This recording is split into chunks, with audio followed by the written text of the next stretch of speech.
Guys, welcome back to my YouTube channel, that is Swapna's Tutorial. So ನೀವೇ ನನ್ನ ಚಾನಲ್ಗೆ subscribe ಆಗಿಲ್ಲ ಅಂದರೆ ಪ್ಲೀಸ್ ಸಬ್ಸ್ಕ್ರೈಬ್ ಆಗಿ, ವಿಡಿಯೋಸ್ನ ಲೈಕ್ ಮಾಡಿ, ಶೇರ್ ಮಾಡಿ, ಹಾಗೆ ಕಮೆಂಟ್ ಮಾಡಿ. ಸೊ ಇವತ್ತು ನಾನು ಮಾಡ್ತಿರೋ ಸಬ್ಜೆಕ್ಟ್ ಯಾವುದು ಅಂದರೆ ಸೆಕೆಂಡ್ ಸೆಮ್ BComನ ಒಂದು ಬ್ಯಾಂಕಿಂಗ್ ಆಪರೇಷನ್ ಅನ್ನೋ ಒಂದು ಸಬ್ಜೆಕ್ಟಲ್ಲಿ ಕ್ವಶನ್ ಪೇಪರ್ ಪ್ಯಾಟ್ರನ್ನ ಈ ಒಂದು ವಿಡಿಯೋದಲ್ಲಿ ನಾನು ಎಕ್ಸ್ಪ್ಲೇನ್ ಮಾಡ್ತಾ ಹೋಗ್ತೀನಿ. ಓಕೆನಾ? ಸೊ ನೋಡಿ, ಇಲ್ಲಿ ನಿಮಗೆ ಟೋಟಲ್ ಆಗಿ 80 ಮಾರ್ಕ್ಸ್ಗೆ ನೀವು ಈ ಒಂದು ಪೇಪರ್ ಅನ್ನೋದನ್ನ ಅಟೆಂಡ್ ಮಾಡ್ತೀರಾ. ಓಕೆನಾ? ಸೊ ಈ ಒಂದು 80 ಮಾರ್ಕ್ಸ್ ಬಂದುಬಿಟ್ಟು ನಿಮಗೆ ಟೈಪ್ಸ್ ಅಂದರೆ ಸೆಕ್ಷನ್ಸ್ ಅಲ್ಲಿ ನಿಮಗೆ ಡಿವೈಡ್ ಆಗ್ತಾ ಹೋಗುತ್ತೆ. Section A, section B, section C ಅಂತ ಹೇಳಿ ಈ ಒಂದು 80 ಮಾರ್ಕ್ಸ್ ಬಂದುಬಿಟ್ಟು ಕಂಪ್ಲೀಟಾಗಿ ಡಿವೈಡ್ ಆಗ್ತಾ ಹೋಗುತ್ತೆ. ಓಕೆನಾ? ಇಲ್ಲಿ ಸೆಕ್ಷನ್ A ಬಂದುಬಿಟ್ಟು ನೀವು ಆನ್ಸರ್ ಎನಿ 7 ಕ್ವಶನ್ಸ್ಗೆ ಮಾತ್ರ ಆನ್ಸರ್ ಮಾಡಬೇಕಾಗುತ್ತೆ. ಸೊ 2 × 7 14 ಮಾರ್ಕ್ಸು ನಿಮಗೆ ಸೆಕ್ಷನ್ A ಅಲ್ಲೇ ಸಿಗುತ್ತೆ. ಓಕೆನಾ?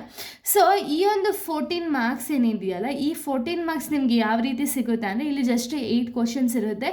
8ಅಲ್ಲಿ ನೀವು ಎನಿ 7 ಆನ್ಸರ್ ಮಾಡಿದ್ರೆ ಸಾಕು. ಅದು ಇನ್ ಡೀಟೇಲ್ ಆನ್ಸರ್ ಮಾಡಬೇಕು. ಯಾಕೆಂದರೆ ಇದು 2 ಮಾರ್ಕ್ಸ್ ಆಗಿರೋ ರೀಸನಿಂದ ಒಂದು 5 to 6 ಲೈನ್ಸ್ವರೆಗೂ ಬರೀರಿ. ಓಕೆನಾ? ಬರೆದ್ಬಿಟ್ಟು ನಾರ್ಮಲ್ ನಿಮಗೆ ಏನು ಇಂಪಾರ್ಟೆಂಟ್ ಅನಿಸುತ್ತಲ್ಲ ಅದನ್ನು ಮಾತ್ರ ಅಂಡರ್ಲೈನ್ ಮಾಡಿ. ಇವಾಗ ಬ್ಯಾಂಕಿಂಗ್ ಕೇಳಿದ್ರ, ಸೊ ಬ್ಯಾಂಕಿಂಗ್ ನೀವು ಬರಿಬೇಕಾದ್ರೆ ಏನು ಮಾಡ್ತೀರಾ, ಅದ್ರ ಆ್ಯಕ್ಟ್ ಜೊತೆಗೆ ಬರೀತೀರಾ ಅಲ್ವಾ?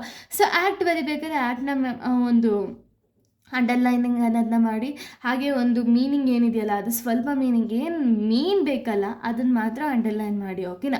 ಸೊ ಈ ರೀತಿ ಎನಿ 7 ಕ್ವಶನ್ಸ್ಗೆ ಮಾತ್ರ ಆನ್ಸರ್ ಮಾಡ್ತೀರಾ. ಓಕೆನಾ?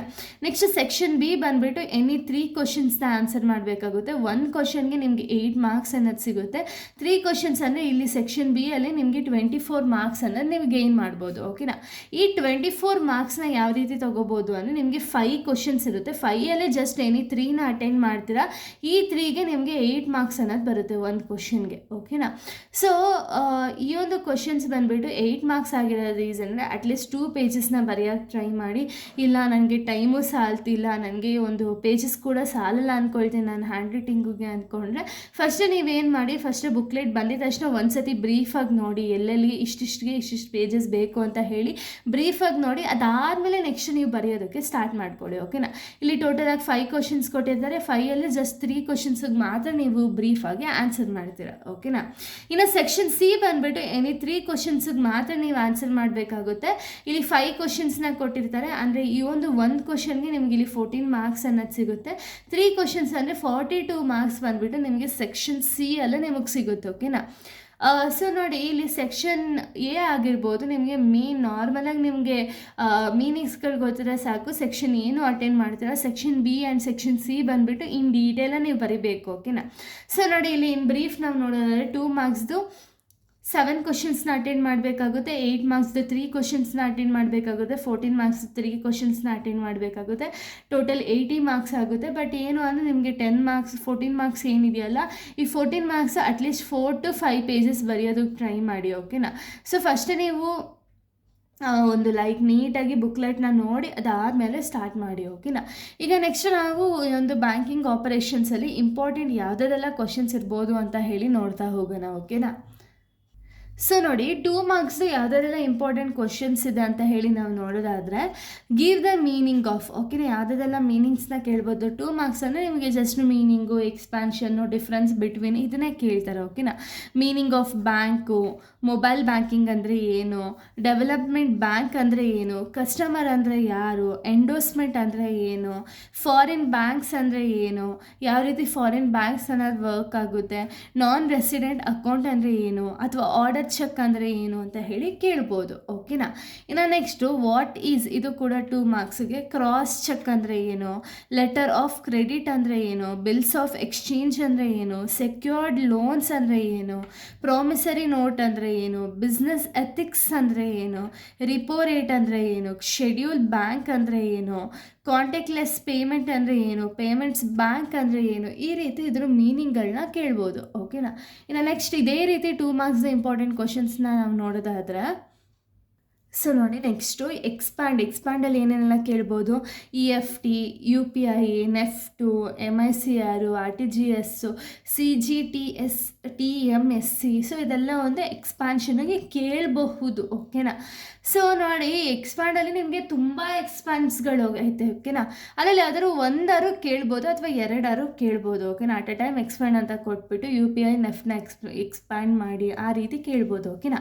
Next state the difference between. So ಯಾವುದ್ರ ಮಧ್ಯೆ ಒಂದು ಡಿಫ್ರೆನ್ಸ್ನ ನೀವು ಸ್ಟೇಟ್ ಮಾಡಬೇಕು ಅಥವಾ ಬರೀಬೇಕು ಅಂದರೆ ಇಂಟರ್ನೆಟ್ ಬ್ಯಾಂಕಿಂಗ್ ಮತ್ತು ಮೊಬೈಲ್ ಬ್ಯಾಂಕಿಂಗ್ ಡಿಫ್ರೆನ್ಸು, ಬ್ಯಾಂಕರ್ ಮತ್ತು ಕಸ್ಟಮರ್ ಡಿಫ್ರೆನ್ಸ್, ಈ ರೀತಿ 2 ಮಾರ್ಕ್ಸು ಕೇಳ್ಬೋದಾದಂಥ ಚಾನ್ಸಸ್ಗಳಿರುತ್ತೆ, ಓಕೆನಾ.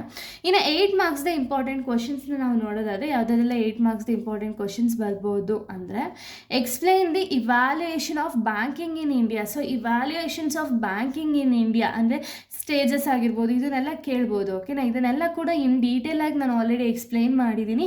ಆ ಒಂದು ವೀಡಿಯೋಸ್ನ ನೋಡಿ ನಿಮಗೆ ಪ್ರಾಪರಾಗಿ ಒಂದು ಐಡಿಯಾ ಅನ್ನೋದು ಸಿಗುತ್ತೆ, ಓಕೆನಾ. Next write a note on banking surrogate. So ಇದ್ರ ಬಗ್ಗೆ ಬರೀತೀರಾ. Explain the concept of hypothecation. So hypothecation ಅಂದರೆ ಏನು, ಅದ್ರ ಮೀನಿಂಗ್, ಅದ್ರ ರಿಲೇಟೆಡ್ ಎಲ್ಲ ಡೀಟೇಲ್ಸು ಬರೀತೀರಾ. What is contactless payment and its ಫೀಚರ್ಸ್ನ ಕೇಳಿದ್ದಾರೆ. Explain in short the non resident account ಅಂತ ಹೇಳಿದ್ದಾರೆ. Write a note on nationalisation of banks. So nationalisation of banks ಬಗ್ಗೆ ಇನ್ ಡೀಟೇಲ್ ಬರೀಬೇಕಾಗುತ್ತೆ. Explain the features of schedule and non-schedule bank. Explain the advantages and disadvantages of mobile banking. Explain the various types of bank account.